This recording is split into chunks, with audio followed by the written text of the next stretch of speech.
Hey guys, Moy Style Baseball here. We're back with another episode of Moy Style Podcast. I hope you enjoy this episode. Now that's where the money is. Hey guys, welcome back. I don't want to say your name the wrong way. It's David Steinman. Steinman, right? So he kind of reached out to me, and I was glad that he reached out to me about the Valley training gloves because they're pretty awesome. And I thought I would kind of pick his brain on the training gloves, how we can use it the best way. So what do you recommend, like, for kids that are younger? Like, let's say the kids that are 7 to 12 year. Like, what kind of gloves should they start off with? I think for starters, the Eagle KK, which is the flat glove, the pliable leather, is a good start. It helps players learn how to catch the ball two-handed, work through center separation. If you're trying to introduce the deflection work, this is also a great bet. As the players get older, this also gives you the versatility of playing one-handed because you do have the ability to squeeze it. You can take it one-handed, backhanded, and work it from there. Once you get into the more of the training glove side of things, my favorite's the K47. It's 7.5 inches in size. It's got the soft, pliable leather, very similar to that of the KK, but it gives you a game glove or training glove feel in addition to the flat glove feel. So you can do a little bit of everything with this.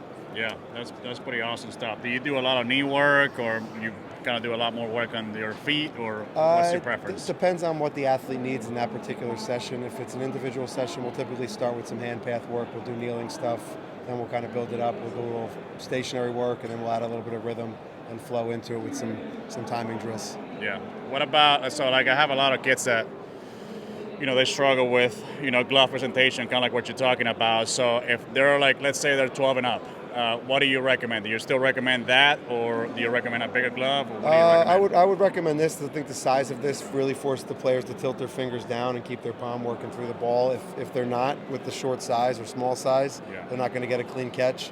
And you can see pocket presentation as soon as you kind of relax the hand and let the fingers flex towards the ground. So really depends. I would say smaller is better. You can always go bare hand, or KK works just so they can emphasize the palm working through the ball. Right. But yeah. What about the 975 that I got? Like, do you recommend using that on the actual field? Yeah, when we go, as we start to progress back, and depending on the velocity of ball that we're doing, if we're doing some machine work or fungo work, I'll go 975 because it increases the level of difficulty, but also gives them a game glove feel, so it's not too much off of their game glove. Yeah, for sure. So, hey guys, if you would like to work with me remotely and learn what it takes to become an elite infielder, just send me an email right here below, or you can click the link in the description and book a call with me. You can also send me a DM, whatever you follow me, and I'll get you started on the right path. So now, let me ask you this. So I know obviously you work with a lot of infielders. So like, what do you notice that the infielders struggle with the most? Is it like mechanics, is it footwork, timing? What is it? I think a lot of players have a hard time syncing up their feet and their hands. It's really about reading and recognizing, and they don't have the ability, or they need more work at recognizing hops and which ones they want to go attack versus which ones they want to lengthen and kind of be a little bit more patient on. So like read and adjust with your feet, and then let your hands finish plays as best as you can. Is kind of where I feel people struggle. Yeah. But do you think infielders make more errors on the catching part of it, or the throwing side of it? Definitely throwing.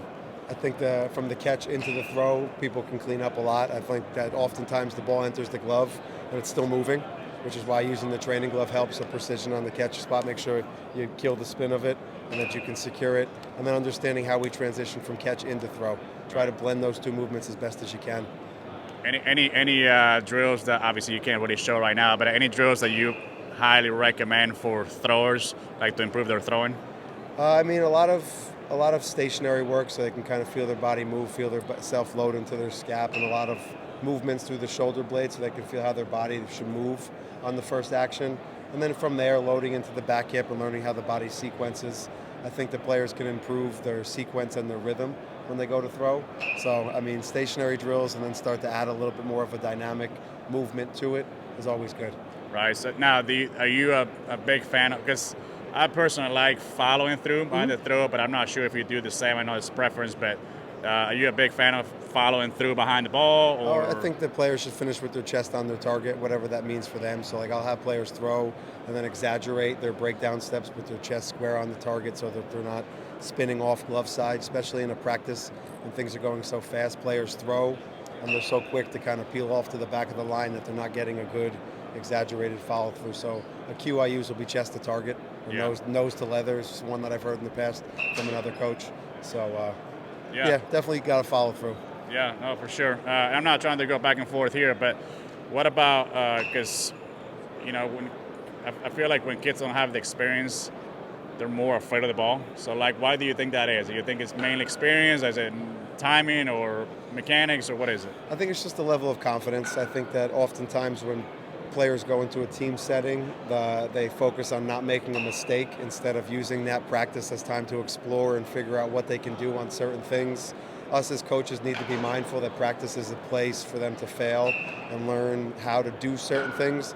There's always going to be a learning curve when you're introducing a new skill. Right. So it's critical that we as coaches understand that. We don't harp on the bad, but try to teach them how they can improve so that the next 2 or 3 times they go, they're a little bit more mindful of the skill part of it so that they can get better with practice. Yeah, definitely. Now, if you had a kid that's barely starting as an infielder, would you focus more on teaching them the footwork first, glove work, throwing, posture? What would you focus on the most? Oh man, like a new infielder, I think understanding how the body moves. I wouldn't try to overcoach certain things. I think it would just be more about being athletic, but understanding that this is where you want to try to get your body there. And then once they figure out how their body works, then you can get a little bit more technical. But we're building the athlete first, and then once you have an athletic mover, then you can start to be a little bit more specific with what the infielder is doing specifically. So let's be athletic and make plays. Yeah, definitely. Now, last thing here. So, just because I was interviewing Trent Mongero too on this, and I kind of wanted to see what your thoughts on this. I get a lot of parents that they'll say, my kids, that's just like hitting, right? So like my kid, that's great in the small area, right? When they do their drills, they're pretty confident. But as soon as they step into the game, it's like they change everything, right? So their timing is different, the way they feel the ball is different, the way they throw the ball is different. So how do you think they can work on that? Like, obviously they have to do the drill so they know how they're supposed to do it, but how can they improve on that? I think that uncertainty when they go to the game is just a lack of confidence or fear of making a mistake. So as a coach in the game, you want to make sure that you're not overemphasizing the mistake. Obviously in the game, the point is to compete and to be successful, but understand it's also a learning experience where if a mistake is made, you go back to practice.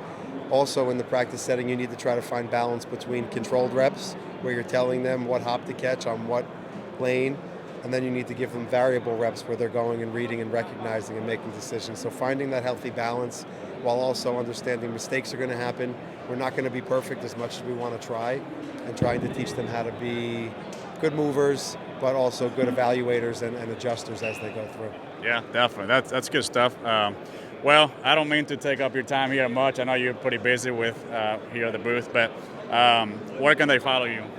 You can check me out on all social media platforms, Coach Steinman, and make sure you give Valley Sporting Goods a follow as well.